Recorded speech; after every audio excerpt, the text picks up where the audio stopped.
आप देख रहे हैं यहाँ पर आरोह भाग 2 लिखा हुआ है और ये केवीएस पीजीटी के लिए जो एग्ज़ाम की तैयारी कर रहे हैं, ठीक है, उनके लिए बहुत महत्वपूर्ण होने वाली चीज़ है क्या ये?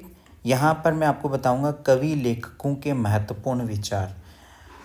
वास्तविक रूप से अगर देखा जाए तो आप लोग कवि और लेखकों के बारे में तो पढ़ रहे हैं, बुक में पढ़ते हैं आप लोग, उनके द्वारा लिखी हुई कहानी को भी पढ़ते हैं, उनके बहुत सारे विचार हैं जो हैं, लेकिन कहानियों के विचार तो आपको आ जाएंगे, लेकिन ये कहानियों के शुरू में जब लेखकों का परिचय लिखा हुआ ओरिजिनल बुक आप खोल के देखेंगे तो उसके साथ साथ में ना उनके कुछ जो स्पेसिफिक विशिष्ट महत्वपूर्ण विचार हैं वो लिखे हुए हैं, जो उन्होंने कहानी शुरू करने से पहले बताया हुआ कुछ ना कुछ, ठीक है।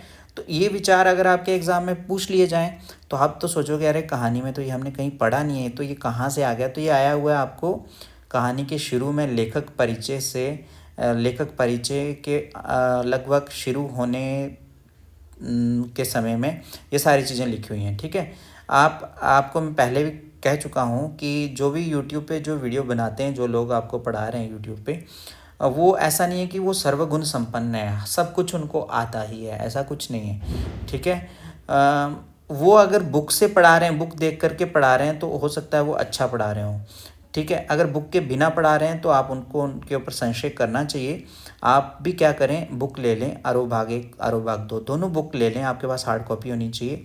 अगर नहीं है तो आप इस चैनल की प्लेलिस्ट में जाएं, वहाँ आपको सारी वीडियोस जो हैं सभी चैनल्स की सभी सभी पाठों की वीडियोस आपको ओरिजिनल बुक से ओरिजिनल बुक से पढ़ाते हुए दिखाई दी हैं, ठीक है। प्लेलिस्ट में जाइए, वहाँ आपको मिल जाएगी, ठीक है।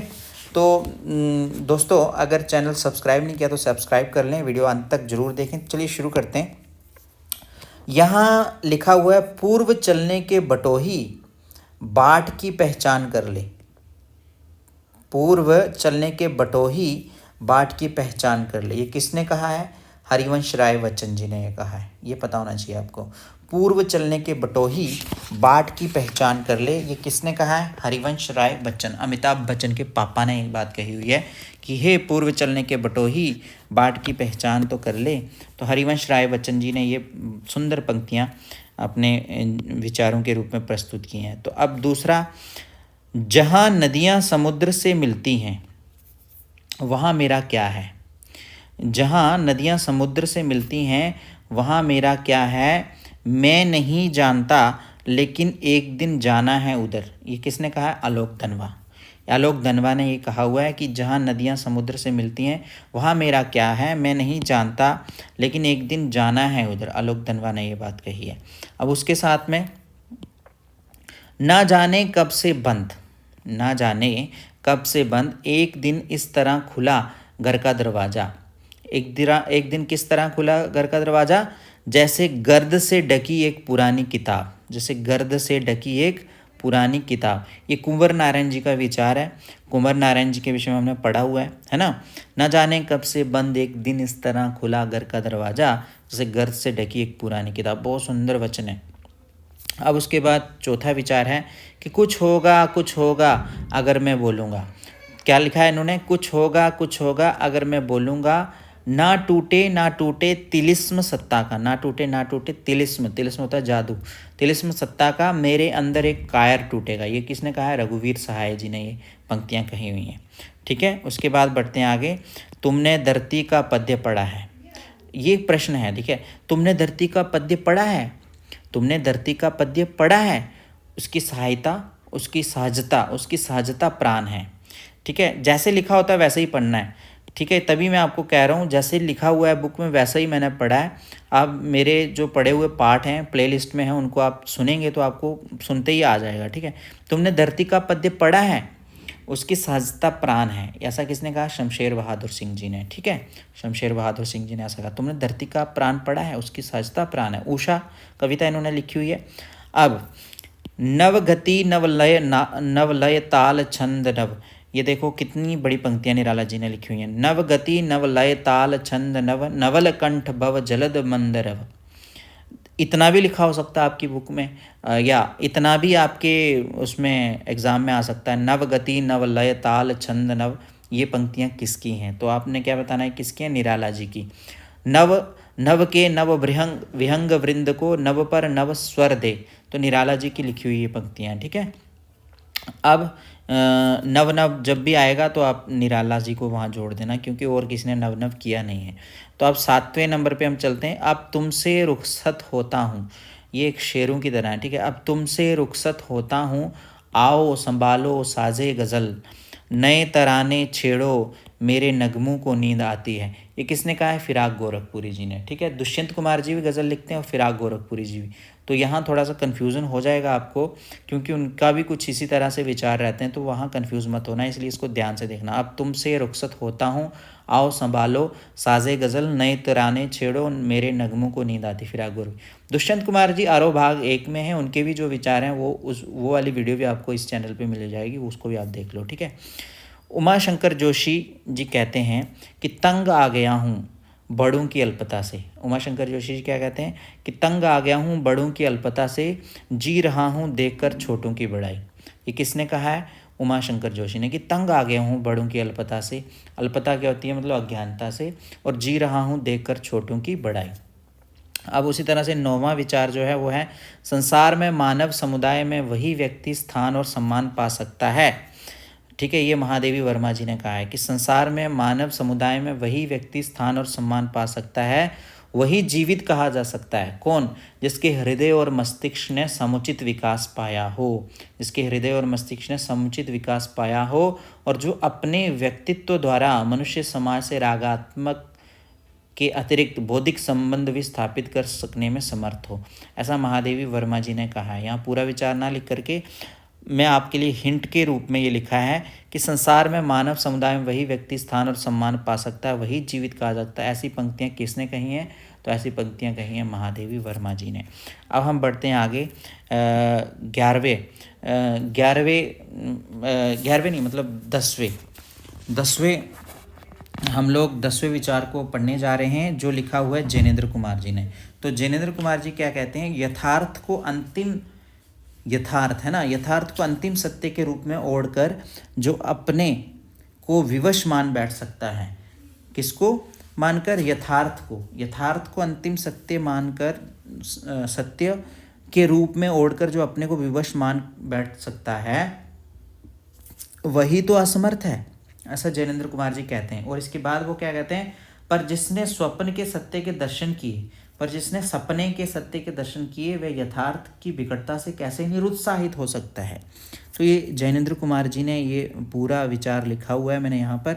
ये अगर आपको एग्ज़ाम में आ जाए तो आपने बताना है कि ये जैनेन्द्र कुमार जी ने कहा है। तो उसके बाद अगर हम बात करते हैं इसके बाद वाले विचार की, जो धर्मवीर भारती जी ने लिखा हुआ है, इन्होंने लिखा है कि अपनी सहज प्रवृत्तियों को मारो मत। क्या कहा है इन्होंने? अपनी सहज प्रवृत्तियों को मारो मत, लेकिन उनके दास भी ना बनो। ऐसा किसने कहा? धर्मवीर भारती। और उनके बाद भी उन्होंने कुछ पंक्तियां कही हैं कि जीवन के सहज प्रवाह में उन्हें आने दो, फलीभूत होने दो, पर यदि वे निरंकुशता से हावी होने लगें तो उन्हें भस्म कर देने की तेजस्विता और आत्मनियंत्रण भी रखो। इन्होंने काले में का पानी दे, वो वाला जो पाठ लिखा हुआ है ना, उसके शुरू में ही ये पंक्तियां हैं, ठीक है। तो ये धर्मवीर भारती जी की पंक्तियां होंगी। अब उसके बाद है, कुछ ऐसे चरित्र होते हैं। कैसे चरित्र होते हैं? कुछ ऐसे चरित्र होते हैं जो प्राण प्रतिष्ठा पाते ही अपने सृजनहार के बंदे बंधाए नियम कानून नीति अथवा फार्मूले को तोड़कर बाहर निकल आते हैं, ठीक है। सृजनहार ने जो बंदे बनाए, नियम बनाए, उनको तोड़ करके बाहर आ जाते हैं और अपने जीवन को अपने मन के मुताबिक गढ़ने लगते हैं फणीश्वर नाथ रेणु जी की ये जो क्या है कहानी हमने पढ़ी थी ना, कौन सी, पहलवान का ढोलक, ठीक है। उसमें आपने ये पंक्तियां चरितार्थ होते हुए देखी होंगी। कौन? जो हमारे लुट्टन जी थे, उन्होंने तो ऐसे ही किया था। सृजनहार के बंधे बंधाए नियम जो थे, एक दिन आना है एक दिन जाना है, उन नियम कानूनों को तोड़ दिया था उन्होंने। और उसके अतिरिक्त सिर्फ और सिर्फ उनका एक ही नियम था, ढोल बजाना और पहलवानी करना, ठीक है। अब हम बात करते हैं हम लोग 13वें पाठ की। मैं साहित्य को मनुष्य की दृष्टि से देखने का पक्षपाती हूँ। ये पंक्तियाँ किसने कही हुई हैं? हजारी प्रसाद द्विवेदी जी ने। हजारी प्रसाद द्विवेदी जी क्या कहते हैं कि मैं साहित्य को, देखो सभी लोग तो मनुष्य की दृष्टि से ही देखते हैं साहित्य को, लेकिन इन्होंने ये ना जाने किसके संबंध में ये बात कही हुई है, शायद कुछ लोग ईश्वरीय सृष्टि कहते हैं साहित्य को, तो उन्होंने कहा नहीं, मनुष्य की दृष्टि से ही देखने का पक्षपाती हूँ, हजारी प्रसाद द्विवेदी जी ने कहा है। और भी कहा है उन्होंने कि जो वाग जाल मनुष्य को दुर्गति, मतलब जो हमारी वाणी का जो जाल है मनुष्य को दुर्गतिहीनता और परमुखापेक्षिता से बचा ना सके, जो उसकी आत्मा को तेजोदीप्त ना बना सके, जो उसके हृदय को पर दुख कातर और संवेदनशील ना बना सके, उसे साहित्य कहने में मुझे संकोच होता है। बहुत सुंदर पंक्तियाँ हैं कि वो साहित्य क्या साहित्य है जिस साहित्य में मतलब जिस साहित्य को पढ़ने से इंसान में तरस नाम की एक चीज़ जगे ही ना, पाप ही करता रह जाए इंसान, तो वो साहित्य नहीं कहा जाएगा। तो ये कहते हैं कि मैं साहित्य को मनुष्य की दृष्टि से देखने का पक्षपाती हूँ, हजारी प्रसाद द्विवेदी जी। अब इसके बाद बात करते हैं हम लोग 14वें विचार की। इम्पोर्टेंट है क्योंकि इसमें ये आता ही है बार बार। इसमें है कि अगर इंसानों के अनुरूप जीने की सुविधा कुछ लोगों तक ही सीमित है, अगर इंसानों के अनुरूप जीने की सुविधा कुछ लोगों तक ही सीमित है, तब जिस सुविधा को आमतौर पर स्वतंत्रता कहा जाता है उसे विशेषाधिकार कहना उचित है। ये किसने कहा है? ये हमारे डॉक्टर साहब ने कहा है, डॉक्टर बाबा साहेब भीमराव अंबेडकर जी ने कहा हुआ है। तो भीमराव अंबेडकर जी की ये उक्ति जो है बहुत सुंदर है, आपको इसके विषय में भी पता चल ही गया आप, है ना। तो मैंने क्या कहा था आपको, आपने पढ़ा तो होगा पुस्तकों में, लेकिन ये पुस्तक के अतिरिक्त कुछ उक्तियां हैं जिनको मैंने आपको यहाँ पर बताया है। कक्षा 11वीं की जो उक्तियाँ वो भी मैंने बता रखी हैं, ठीक है। आप वीडियो को लाइक कर दीजिए, शेयर कर दीजिए दोस्तों में, ठीक है।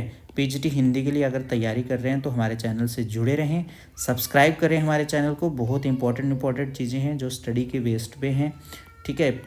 पढ़ा है इनको, उसके बाद आपको बताया है, तो सब्सक्राइब करें, ठीक है। और जो भी आपके प्रश्न हैं वो कमेंट बॉक्स में आप ज़रूर लिखें, ठीक है। धन्यवाद आप सभी का, शुक्रिया, बहुत बहुत शुक्रिया।